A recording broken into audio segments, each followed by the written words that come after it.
मा विद्विषावहै।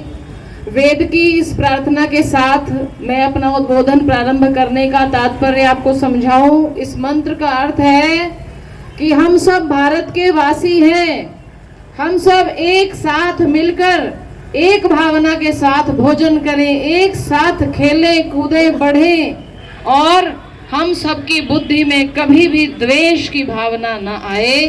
परस्पर एक दूसरे को आगे बढ़ाते हुए आगे हमें चलना है। और आज के समय में महाराणा प्रताप के विषय में कहा जा रहा है कि सर्व समाज को लेकर, सबकी तरक्की को लेकर आगे बढ़ने की आवश्यकता भी है। अभी हाल ही में पंजाब के अंदर जो दुर्घटना हुई, आप सब उससे परिचित हैं। वीर शिरोमणि महाराणा प्रताप सिंह सिसोदिया जी की जन्म जयंती पर आज हम अपने आप को खंगालने की कोशिश भी करें। राजनीतिक लक्ष्य से जिस प्रकार से बातें रखी जा रही हैं उससे आप सब परिचित हो, परंतु एक बात याद रखो, लकड़ियों का एकत्रीकरण हो जाना, एक बंडल के रूप में इकट्ठा होना और फिर ना टूट पाना, लेकिन अगर वे लकड़ियां अपने अपने स्तर पर घुण से खाई हुई होंगी तो कितना ही इकट्ठी हो जाए, टूट फिर भी जाएंगी। याद रखो, हम जिन महान वीरों की संतानें हैं, क्या उनके जैसे गुणों को हमने धारण भी किया? क्या उनके बताए मार्ग पर एक कदम चलने की भी हमारी साहस है? ऐसे महाराणा, आजकल तो सब अपने नाम के साथ राणा लगाते हैं बड़े गौरव के साथ, लेकिन वो तो महाराणा हो गए। ऐसे वे महाराणा जंगलों के अंदर रहते हुए घास की रोटियां खाते रहे। एक भाई कहने लगे कि जंगल में पशुओं की भरमार थी, इतने वर्षों तक महाराणा जंगलों में रहे, हजारों की संख्या में उनके साथ उनके प्रजाजन और उनके सैनिक भी रहे। अगर वो पशु खाने लगते तो जंगलों के जंगल खाली हो जाते। हम उन महाराणाओं की संतानें हैं जो शुद्ध शाकाहारी जीवन जीते हुए अकबर जैसे एक धूर्त राजा को धूल चटाने का काम करते थे। मैंने कोशिश करी, विषय पर बोलना हो तो अनुसंधान करके जाना चाहिए, परंतु ऐतिहासिक पुस्तकों के अंदर कोई विशेष जानकारी छपी हुई मिलती नहीं है। उसके बारे में तो अपील कर ही दी गई, और संपूर्ण भारत के अंदर ही स्थान स्थान पर, राज्य राज्य में ऐसे ऐसे वीर शिरोमणियों के इतिहास को दबा करके यूपीए सरकार पार्ट 1 के अंदर जब कामरेडों का मिलना हुआ इनके साथ, तो ये सारा जो कामरेडों का किया हुआ हमारे सामने आया। विदेशी पद्धति पर चलेंगे, विदेश की शिक्षा नीति पर चलेंगे, ऐसा भ्रम पैदा करके, और इस संपूर्ण भारतवर्ष के बच्चों को वो पढ़ाया गया जिससे उनके दिमाग के अंदर इस्लाम और ईसाईयत के प्रति एक गुलामी का भाव जाग जाए। इस भाव को तोड़ने की अब आवश्यकता है। महाराणा प्रताप अपने काल में एकमात्र गिने चुने योद्धाओं में से हुए हैं जिन्होंने अकबर के सामने घुटने टेकने से मना किया। केवल स्वीकार ही नहीं किया, अपितु युद्ध के अंदर भी धूल चटाई।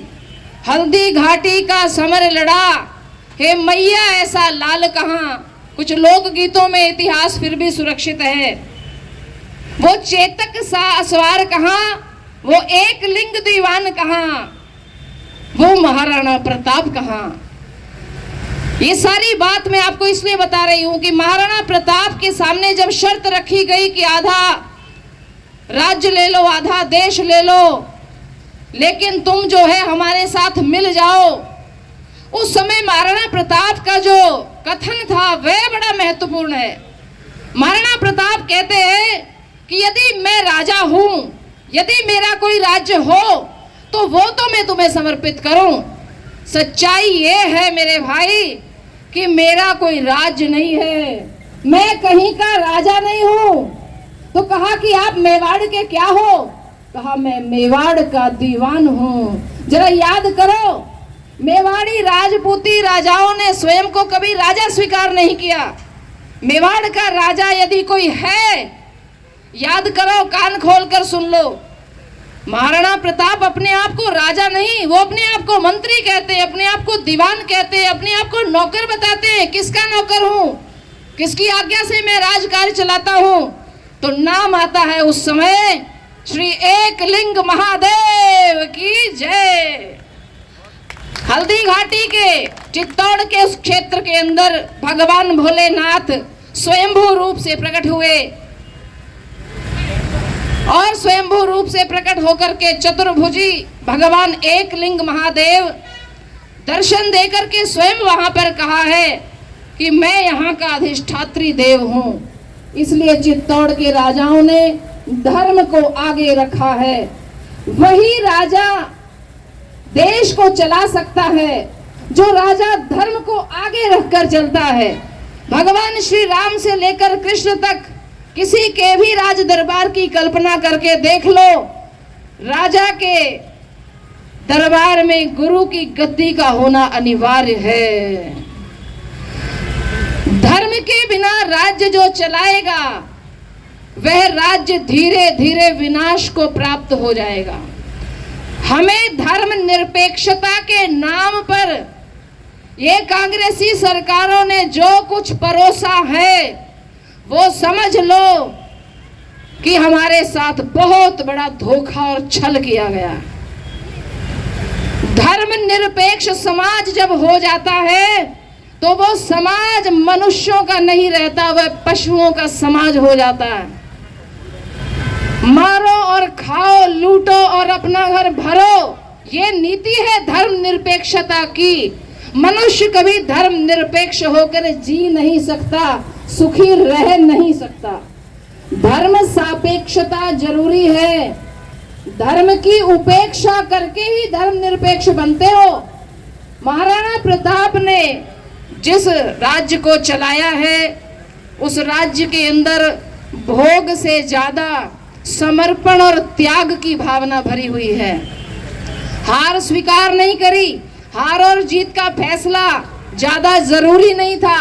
बात जरूरी ये थी कि अकबर जैसे धूर्त को, जो अपनी कूटनीतियों से सारे राजाओं को फंसा कर बैठा था, उसको धूल चटाने का काम किया, उसको चैन से सोने नहीं दिया। महाराणा प्रताप ने अपने शाकाहारी स्वभाव के चलते, महाराणा प्रताप का चेतक जब उछलता था तो वह युद्ध के अंदर अकबर के हाथी के माथे को चोट पहुंचाता था।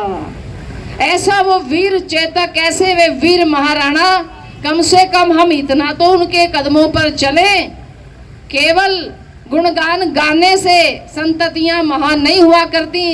महान हम तब होंगे जब अपने आराध्यों के, जब अपने पूर्वजों के जिए हुए उन गुणों को, उन मर्यादित रास्तों को हम अपने जीवन का मार्ग बना लेंगे। जब उन पर हम चलेंगे तभी राणा के वंशज कहलाएंगे।